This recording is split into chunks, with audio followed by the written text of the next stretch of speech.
Hop, endi Alloh taoloning ne'matlari soni yo'q, sanoqi yo'q. Bizga hammasini berib qo'yibdi.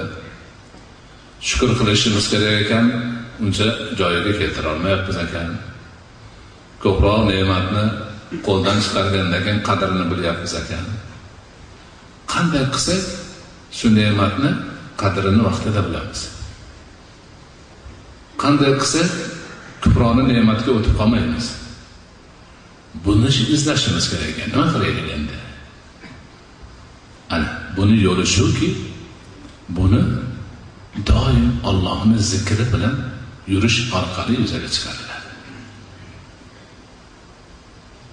Tinmasdan Allohni zikr qiladi, Allohga muhabbat qiladi, Allohning muhabbatini qozonishga harakat qiladi.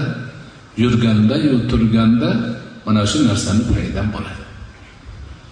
Ana shunda Alloh bergan, o'zini eslab turgandan keyin bergan ne'matini ham eslashga o'tadi.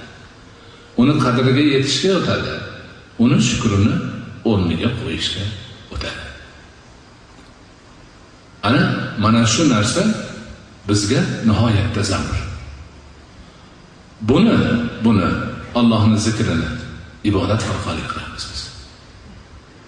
5 vaqt namoz bekorga bo'lgani yo'q. Alloh taolo aqimis solata lizikri degan namozni meni zikrim uchun qoyim qil. Allohning zikrining eng ulug' ko'rinishlaridan biri hozir tutib yurgan ro'zamiz. Shu bilan birga nafil namoz, nafil ro'za, Allohning zikri, la ilaha illalloh, Allohu akbar, subhanalloh va boshqa zikrlarni doim qilib yurish kerak. Har bir maqomning o'zining zikri bor. Masjidga kirayotganda o'qiladigan zikr bor. Chiqayotganda o'qiladigan bor. Namozni o'qiyotganda o'qiladigan bor. Bozorga kirganda o'qiladigan bor. Tahoratxonaga kirganda ularni o'rganishimiz kerak.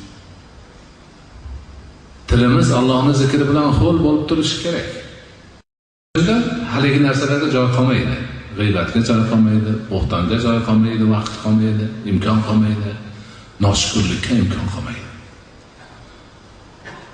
Ana o'shanda haqiqiy banda bo'lib, Robbini tan olib, u zotning ne'matlari qanchalik ulug'vor ekanligini tushunib yetib, ularning qadriga yetiladi, ularning shukri o'rniga qo'yiladi va bu dunyo hamda oxiratning baxtiga, saodatiga erishiladi.